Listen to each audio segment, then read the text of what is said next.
கொடிமரத்தின் சிறப்புகள். கொடிமரம் என்பது இந்து கோவில்களில் பலிபீடத்திற்கு அருகே கொடியேற்றுவதற்காக அமைக்கப்பட்ட மரமாகும். பல ஆலயங்களில் கொடிமரமானது உள்ளது.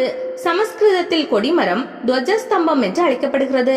இந்த கொடிமரம் மிகவும் புனிதமானது. இதன் சிறப்புகளை பற்றி காணலாம். பொதுவாக ஆலயங்கள் ஆகம விதிப்படி கட்டப்பட்டிருக்கிறது. அதாவது ஒரு கோவிலை புனித உடலுடன் ஒப்பிடலாம். அதன்படி தலைப்பகுதியை கருவறையாகவும், மார்பு பகுதியை மகா மண்டபமாகவும், வயிற்று பகுதியில் நாபி எனப்படும் தொப்புள் பகுதி கொடிமரமாகவும், கால் பகுதியை ராஜகோபுரமாகவும் கூறப்படுகிறது. இவ்வாறு ஆகம விதிப்படி கட்டப்படும் கோவில்களில் திருவிழா நடைபெறும் போது முதல் நாள் கொடியேற்றமானது நடைபெறும். தேவர்கள் இந்த கொடிமரத்தின் வழியாக தான் கோவிலுக்குள் வருவதாக கூறப்படுகிறது. கொடிமரத்தின் அமைப்பு. கொடிமரம் பொதுவாக சந்தனம், தேவதாரு, செண்பகம், வில்வம், மகிழம் முதலிய 5 வகையான மரங்களை பயன்படுத்தி தயாரிக்கப்படுகிறது. மனிதனின் முதுகுத்தண்டை போன்றது கோவிலின் கொடிமரம். நமது முதுகுத்தண்டு வடத்தில் 32 எலும்பு வளையங்கள் உள்ளன. அதுபோல கொடிமரமும் 32 வளையங்களுடன் அமைக்கப்பட்டிருக்கிறது. கோவில் சன்னதிக்கும் கோபுரத்திற்கும் இடையே கொடிமரம் அமைந்திருக்கும். அதிகபட்சமாக 13 மீட்டர் இடைவெளியில் அமைக்கப்படும். கொடிமரம் ராஜகோபுரத்தை விட அதிக உயரமாக இருக்காது.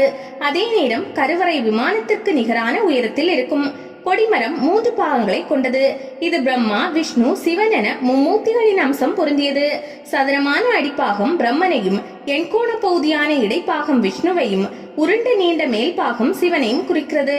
எனவே கொடிமரத்தை வணங்குவது சிறப்பான ஒன்றாகும். கொடிமரத்தின் 5இல் 1 பாகம் பூமிக்குள் இருக்கும்படி அமைப்பர். கொடிமரத்தின் மேலே உலோக தகடுகள் அமைக்கப்பட்டிருக்கும். சில கோவிலில் கொடிமரத்தை இடிமின்னலை தாங்கும் இடி தாங்கியாகவும் பயன்படுத்துவதாக கூறப்படுகிறது. சிறப்புகள். கோவிலில் இறைவனை வணங்க முடியாவிட்டாலும் கொடிமரத்தையாவது வணங்குவது அவசியம். ஏனென்றால் கோவிலில் இறைவனை வணங்குவதும் கொடிமரத்தின் கீழே விழுந்து வணங்குவதும் ஒன்றாக கருதப்படுகிறது. கொடிமரத்தை வணங்கும் போது மனதில் உள்ள தீய எண்ணங்களை நீக்கி தூய மனதுடன் வணங்க வேண்டும். இறைவனின் அருளை பெற நம்மை தகுதிப்படுத்த கொடிமர வணக்கம் அவசியமாகும். நம்முடைய ஆன்மா இறைவனை தஞ்சமடைய வேண்டுமானால் நமது மனம் ஒரு நிலையுடன் நிறுத்தப்பட வேண்டும். இதை உணர்த்தவே கொடிமரம் நேராக நிமிர்ந்து நிற்பதாக சொல்கிறார்கள். அசுர சக்திகளை அழிக்கவும், சிவகணங்களை கோயிலுக்குள் வரவழைக்கவும், ஆலயத்தையும் பக்தர்களையும் காக்கவும் கொடியேற்றம் நடத்தப்படுகிறது.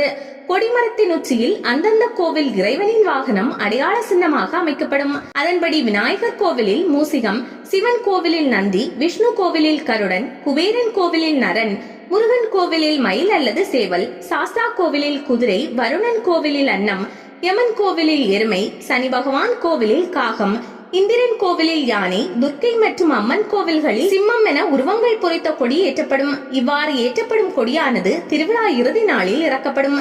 இத்தகைய பல்வேறு சிறப்புகளை உடைய கொடிமரத்திற்கு மூலலிங்கத்திற்கு செய்யும் அபிஷேகம், ஆராதனை, நைவேத்தியம் முதலான அனைத்தும் செய்ய வேண்டும் என்பது விதி.